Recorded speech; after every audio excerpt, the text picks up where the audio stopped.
자, 여러분 안녕하십니까? 저는 그 건국대학교 병원의 유방암 센터에 있는 유영범입니다. 이번에 제가 강의할 분야는 유방암에서 골전이 또는 뼈전이에 대한 치료에 대해서 강의를 시작하겠습니다. 어, 이 강의의 주 내용은 유방암에서 뼈전이가 어떻게 이루어졌고 뼈전이가 이루어졌을 때 어떠한 기전이 발생해서 문제가 생기는지 또 치료는 어떻게 하는지 요거에 대해서 말씀을 드리겠습니다. 자, 2018년도 저희 대한민국 한국의 전체 암 환자 발생 수는 24만 3천 명 정도로 발표가 되어 있습니다. 그 중에 거의 과반수는 좀 못 미치는데 11만 5천 명이 여자에서 발생한 걸로 되어 있습니다.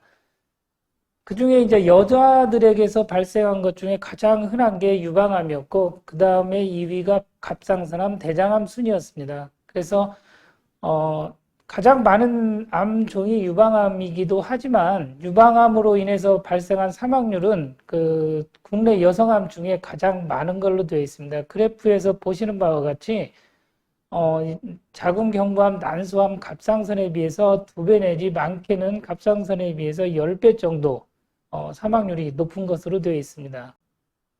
유방암뿐만 아니라 모든 이제 암에서 뼈에 전이 되는 그 경우가 생기는 경우, 뼈 전이가 있는 경우, 이제 골격계 증상 발생 위험이나 뭐 생존 영향을 주는 게 있는데, 골격계 증상이라고 하는 것은 뼈에 전이가 돼서 골절이 됐거나 통증이 오는 그런 증상이 있는 경우를 말합니다. 그래서 그 골전이 발생이 비교적 많은 암 종류인데요. 유방암이나 전립선암은 특히 골뼈에 전이 되는 경우가 많이 있는 것으로 되어 있습니다. 그 다음에 폐암이나 방광암에서도 뼈 전이가 이루어지게 되는데, 다행스러운 건 유방암이나 전립선암은 나머지 폐암이나 방광암에 비해서 비교적 뼈에 전이 되었더라도 생존율이 좀 많은 것으로 알려져 있습니다. 그러면 이렇게 암들이 뼈에 전이가 돼서 우리 환자들에게 발생할 수 있는 영향을 좀 살펴보겠습니다. 첫 번째 영향으로는 의료 비용이 지출이 증가한다는 것입니다. 만약에 전에 얘기했듯이 골격계 증상, 뭐 뼈가 부러졌거나 통증이 심한 경우는 이러한 골격계 증상이 없는 환자에 비해서 의료 비용 지출이 2배 이상 증가하는 걸로 되어 있고요. 무엇보다도 삶의 질이 저하가 되는 것으로 되어 있습니다. 그래서 뼈가 부러지거나 뭐 척추가 압박괴사가 있거나 이런 경우에는 어디에 다니지 못하고 하기 때문에 삶의 질이 굉장히 떨어지는 그러한 문제를 야기하게 되겠습니다. 물론 이제 뼈에 전이된 경우에는 생존에 영향을 미치게 되는데 골전이가 뼈에 전이가 됐다고 다 생존에 다 나쁜 영향을 미치는 것보다는 뭐 예를 들어서 이런 전립선 암인 경우에 골절이 있는 경우가 골절이 없는 환자보다도 더 생존에 영향을 미쳐주게 되는데, 골절이 없는 사람이 약 39개월 정도 더 생존하는 것으로 되어 있습니다. 이 사진은 우리가 이제 흔히 뼈에 전이가 되어 있는 사진을 보는 건데요. 이렇게 시커먼 부위가 뼈에 전이가 되어 있는 부위라고 보시면 되겠습니다. 그러면 지금부터 이제 유방암에서 뼈에 골전이가 됐을 때 어떤 특성을 가지고 있는지에 대해서 살펴보도록 하겠습니다. 전에 잠깐 언급했듯이 유방암에서 뼈는 가장 흔한 전이 기관 중에 하나입니다. 이것 또한 특징이 될 수 있고요. 그 다음에 전이성 유방암이라고 하는 건 뼈뿐만 아니라 우리가 폐나 간 어디에든 전이가 되어 있는 환자 중에 한 70% 정도는 골전이가 동반된다고 보시면 되겠습니다. 그래서 이러한 골전이가 동반되어 있는 경우는 평균 생존 기간이 약 20개월 정도로 많이 단축이 되는 것으로 알려져 있습니다. 한 가지 특징적인 것은 다른 장기에는 전이가 없는데 뼈에만 전이가 되는 경우 있습니다. 증상이 없는 경우. 이런 경우는 다른 장기보다도 좀 더 좋은 예후를 보여준다고 합니다. 자, 이번에는 그 유방암에서 뼈에 전이가 되었을 때 어떤 문제가 발생하는지에 대해서 간단히 알아보도록 하겠습니다. 정상적으로 우리의 뼈는, 사람들의 뼈는, 뼈를 만들어주는 조골세포가 있고요. 뼈를 파괴하는 파골세포가 있습니다. 그래서 오래된 뼈는 제거를 해주고 새로운 뼈를 계속 만들어주면서 뼈의 형태를 유지하게 되는 게 일반적인 뼈의 구조입니다. 이러한 구조를 유지하기 위해서는 뼈에 있는 간질세포라는 게 있습니다. 간질세포에서 이 랑클아이간드라는 다른 말로 랑클이라고 하는데요. 줄여서 이 녹색으로 된 랑클이라는 물질이 나와서 파골세포의 전구세포, 아직 자라지 않은 파골 전구세포의 수용체에 부착하게 되면 이게 성숙을 하고 성숙된 파골세포로 되게 됩니다. 그래서 이러한 성숙된 파골세포가 오래된 뼈를 제거하는 역할을 하고 새로운 뼈를 다시 조골세포에서 만들어줘서 평형을 유지한다고 보시면 되겠습니다. 그런데 유방암에서 암세포가 만약에 그 뼈에 전이가 되었을 때는 이 유방암에서 물질들이 분비되면서 이 간질세포를 자극해서 이 파골세포를 활성화시키는 라이간드인 그 랑클을 많이 만들어내게 됩니다. 그래서 상대적으로 랑클이 많이 만들어지기 때문에 파골세포가 조골세포보다는 훨씬 더 많이 생성이 되겠죠. 그래서 결국은 결론적으로 가면 뼈가 계속해서 파괴되는 그러한 현상을 보여주게 되겠습니다. 이러한 이 현상이 일어날 뿐만 아니라 우리가 파골세포에서도 물질들이 분비되면 이 파골세포에서 암세포를 다시 성숙하게 되는 물질들이 나와서 암세포들을 성숙하게 만들고 자극합니다. 이러한 자극된 암세포는 또다시 간질세포를 자극하는 물질들을 더 많이 만들어내겠죠. 이렇게 해서 한번 전이가 되면 이러한 악성 회로를 타고 계속해서 뼈는 가속적으로 파괴가 더 되는 양상을 보여주고 있습니다. 그래서 이러한 현상이 유방암에서 뼈에 전이가 됐을 때 우리가 뼈가 쉽게 골절이 되고 파괴되는 그러한 현상이라고 볼 수 있겠습니다. 그래서 이러한 유방암이 뼈에 전이됐을 때 야기되는 문제들을 보게 되면 첫 번째로 이제 통증을 유발하는 경우가 있습니다. 이 통증이 심하게 유발되는 경우는 방사선 치료 같은 치료를 해야 되는 경우가 있겠고요. 그 다음에 뼈가 많이 파괴되면서 약해지기 때문에 아주 가벼운 충격에도 병적 골절, 뼈가 부러지는 일이 생길 수 있고요. 그 다음에 파골세포가 뼈를 파괴하면서 칼슘이 분비하게 되는 뼈에 있는 칼슘이 나오게 되는데 이러한 것들이 혈액 내로 들어가면서 고칼슘 혈증 등이 유발하게 되고 척추가 주저앉으면서 척수 신경을 압박하는 척수 압박 증후 운동을 유발할 수 있습니다. 그래서 이러한 현상들, 통증 때문에 방사선 치료를 해야 되는 경우, 뼈가 부러지는 경우, 그 다음에 척추가 주저앉으면서 척수가 압박되는 척수 압박 증후군을 나타나는 경우, 이러한 것들이 통합된 용어로 SRE라는 말을 쓰게 되는데 우리가 한국말로 그냥 풀이하면 제가 풀이해서 뼈 관련 합병증이다 이렇게 풀이하게 되겠습니다. 그래서 골격계 증상이다 그러면 SRE가 발생했다 이렇게 이해하시면 될 것 같습니다.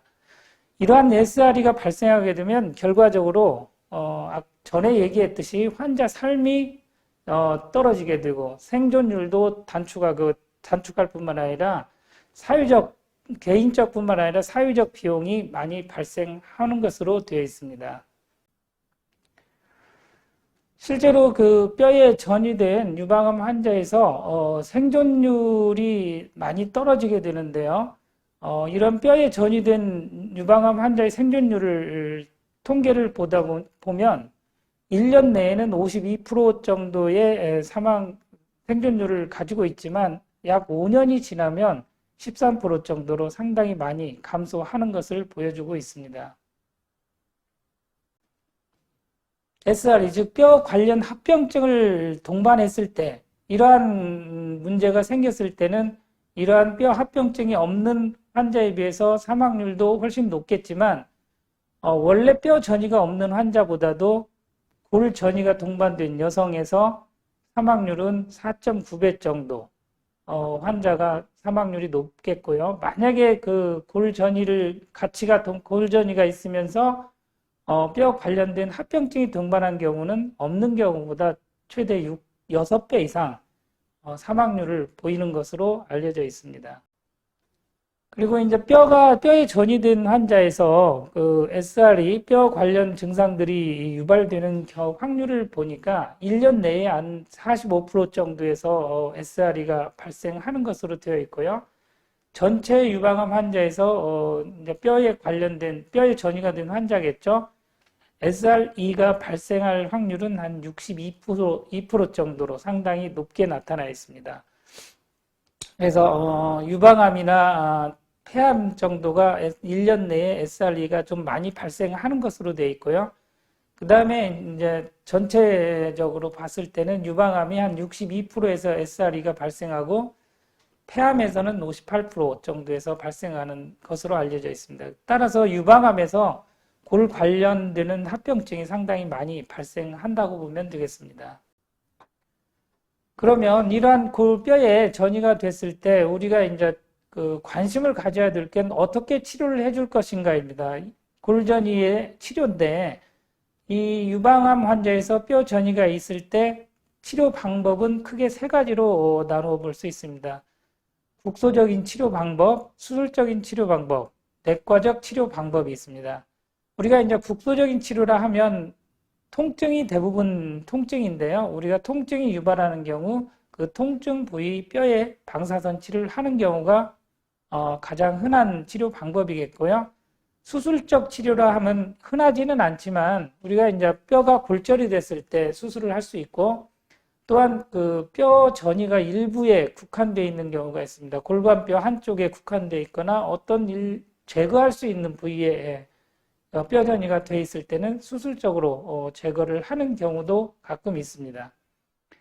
그러면 이제 가장 흔한 치료 방법은 내과적 치료가 되겠습니다. 보통 뼈 전이가 있는 환자에서는 다른 장기가 같이 있는 경우가 흔하기 때문에 일반적으로 이제 전이든 환자에서 치료하는 것과 마찬가지로 유방암 환자 중에 호르몬 양성, 수용체 양성인 환자들이 있습니다. 이러한 환자들에게서는 호르몬 치료를 하는 경우가 있겠고요. 이러한 호르몬 치료를 하지 못하는 경우는 항암요법이나 또 표적치료 대상자들, 10 내지 20% 정도가 표적치료 대상자가 되는데 이러한 표적치료를 같이 병행하는 하고 있습니다. 그렇지만 이제 뼈에 특화된 내과적 치료가 있습니다. 그 다른 장기에 비해서 이제 뼈에 특화된 내과적 치료인데 우리가 이제 대표적으로 두 가지 약물을 지금 사용하고 있습니다. 첫 번째로는 그 초반기, 이제 처음 치료 초반기에 나왔던 비스포스포네이트라는 약제인데 대표적으로 이제 졸레드로닉 엑시드라는 게 있습니다. 요거를 초기에 많이 사용을 했었고 이제 후반기 최근에는 아까 전에 제가 그림에서 보여줬던 랑클이라는 물질 있죠. 이래 랑클에 대한 단클론 항체 일종의 표적 치료라고 보시면 이해하시면 될 것 같습니다. 이런 그 데노스맘이라는 약이 최근 몇 년 전부터 사용되어 왔고 이런 뼈 전이가 된 환자에서 지금 현재 많이 사용하고 있다고 보시면 되겠습니다. 이렇게 뼈 전이가 됐는데 만약 치료를 하지 않는다면 결국은 어떤 결과가 오는지에 대해서 알아보겠습니다. 우리가 이제 뼈 전이가 발견됐고 이러한 뼈 전이를 치료를 안 하고 방치를 했을 때는 결국은 뼈에 관련된 그 합병증, 골절이라든가 통증 이런 게 발생하게 되겠죠. 이런 게 진행이 되면 결국은 결과적으로 우리가 들어가는 치료 비용이 많아질 거고요. 그 다음에 통증이 유발될 거고 그 다음에 병원에 입원할 수 있는 병원에서 생활해야 될 날들이 많아질 거고, 그 다음에 합병증으로 인해서 사망률도 높아지게 되겠습니다. 반대로 삶의 질은 확연히 떨어질 거고, 그 다음에 환자가 어디 움직인다든지 움직일 수 있는 그 범위가 확 줄어들 겁니다. 이러한 현상이 발생하기 때문에 되도록이면 뼈에 전이 되면 그 치료를 하도록 권고하고 있다고 보시면 되겠습니다. 그래서 이러한 치료제의 제가 전에 말한 두 가지 약제, 치료제를 어떻게 사용하고 있는 대해서 간단히 말씀드리겠습니다.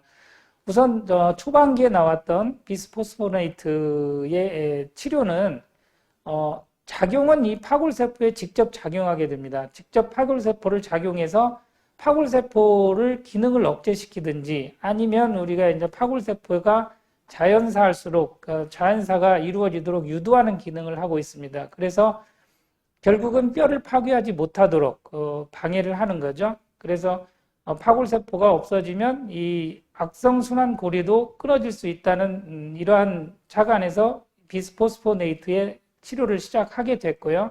그 이후에 나온 게 이제 데노즈맙이라는 그 랑클을 차단하는 그 랑클이 내가 전에 설명했듯이 파골 전세포의 수용체에 붙게 됩니다. 이런 수용체에 붙게 되면 파골세포가 성숙이 되는데 이 수용체에 붙기 전에 이러한 항체들을 만들어서 이 항체가 이 랑클에 부착해서 이 수용체에 부착하지 못하도록 하는 치료 방법이 데노즈맙의 치료의 방향입니다.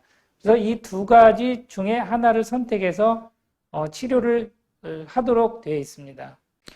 실제로 2019년에 NCCN 가이드라인에서 보면 골 전이가 일단 확인이 되면 데노즈맙이나 또는 그 비스포스포네이트죠. 졸레드로닉 액시드를 추가할 것을 카테고리 1으로 추천하고 있다고 그러는데 이 카테고리 1은 우리가 흔히 이제 강력히 추천한다라고 알고 계시면 되겠습니다. 그래서 NCCN에서도 카테고리 1으로 데노즈맙이나 졸레드로닉 액시드를 꼭 사용해서 뼈 전이가 되어 있는 환자 중에 뼈 전이가 있다. 이러한 경우에는 이러한 치료제를 반드시 사용하는 것을 권고하고 있습니다.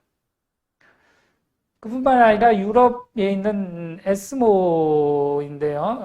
유럽 암학회에서도 진행성 유방암의 가이드라인을 보면 골 전이 환자에게서 이런 데노즈맙이나 비스포스포네이트 이거를 1A 카테고리 1하고 비슷합니다. 강력히 권고하고 있다고 보시면 되겠습니다. 또 이제는 그러면 이러한 그 골 전이 환자에서 그 데노즈맙이나 비스포스포네이트 졸레드로닉 액시드를 언제 사용하고 언제까지 사용해야 되냐 하고 권고가 나와 있는데요. 일단 그 에스모의 권고는 그렇습니다. 뼈에 일단 전이가 확인되는 환자는 무조건 처음에 치료를 시작하세요라고 되어 있고요. 그 다음에 이제 골격계 증상, 골절이 될 예정이거나 이러한 그 합병증이 생기길 가능성이 있는 환자에게도 반드시 이러한 약제를 쓸 것을 권고하고 있습니다. 언제까지 사용할 것인지 거기에 대한 대답은 계속해서 골 전이가 있는 한은 지속적으로 사용하도록 권장하고 있습니다. 특히 이제 페인이나 이런 통증 같은 게 있을 때는 끊지 말고 계속해서 치료제를 쓰는 것을 권장하고 있다고 보시면 되겠습니다. 문제는 계속해서 사용해도 상관은 없지만 이런 데노즈맙이나 비스포스포네이트, 졸레드론산 같은 걸 투여했을 때 어떤 약제든 항암제를 투여하든 우리가 먹는 뭐 진통제라든가 하다못해 항상제라도 반드시 그 부작용이 있게 마련입니다. 이 약제들의 부작용은 초기 급성 반응이 오는 거와 나중에 이제 오는 반응들이 있는데 초기 급성기의 반응은 큰 문제는 아닙니다. 이때는 좀 힘들더라도 시간이 지나면 다 회복이 되는 거기 때문에 문제는 안 되는데 그래도 심하게 오는 경우는 가끔 있다고 합니다. 특히 비스포스포네이트 초기에 비스포스포네이트를 쓴 환자에게서 상당히 그 급성기 통증이나 발열이 오는 경우가 가끔 있었습니다. 그래서 가장 흔한 건 발열이 가장 흔하게 올 수 있고요. 그 다음에 피로라든가 통증, 뼈의 통증 같은 오한, 관절통, 두통 이런 것들이 급성기에 올 수 있는데 이러한 것들은 시간이 지나면서 점점 없어지기 때문에 큰 문제는 아닌 것으로 컨트롤을 할 수 있는 질환이다 이렇게 보시면 될 것 같고 문제는 급성기 이후에 발생하는 것입니다. 데노즈맙이나 비스포스포네이트가 급성기 이후에 지속적으로 사용하다 보면 우리가 이제 그 혈액 내에 칼슘이 모자라게 됩니다. 저칼슘 혈증 같은 현상이 일어나고 저인산 혈증이 일어나게 되는데 이러한 것들 마찬가지로 칼슘이 떨어지면 우리가 칼슘을 보충해 주면 됩니다. 칼슘제를 복용하고 비타민 D를 주거나 비타민 D를 먹거나 해서 보충해 주면 큰 문제는 아닌 것으로 되어 있지만 우리가 가장 심각하게 문제를 삼고 있는 게 턱뼈 괴사입니다. 이 턱뼈 괴사는 데노스맙이나 비스포스포네이트에서도 두 약제에서 동일하게 나타나게 되는데 나타나는 비율은 크게 통계학적으로는 크게 차이는 없습니다. 그래서 만약에 나타나면 이러한 약제들은 무조건 중단하고 치과적인 치료를 받아야 되는 그러한 문제가 발생하게 되겠습니다. 전에 얘기했듯이 이제 BTT라고 해서 뼈전이 치료제, 우리가 데노즈맙이나 졸레드로닉 엑시드죠. 이러한 것을 투여했을 때 이제 저칼슘 혈증이 발생했을 때 발생하고 나서 치료하는 것보다는 이제는 이러한 약제를 투여할 때는 미리 환자들한테 저희들이 칼슘이라든가 비타민 D를 같이 복용하도록 하고 있습니다. 그래서 미리 저칼슘 혈증을 예방하는 그런 목적으로 현재 사용하고 있고 하루 권장량은 칼슘은 하루에 500ml 이상, 비타민 D는 400 IU 이상 이렇게 복용할 것을 권장하고 있습니다. 이 중에 이제 신장 투석 받는 환자에게서는 조금 보다 많은 칼슘제를 복용하도록 권장하고 있습니다.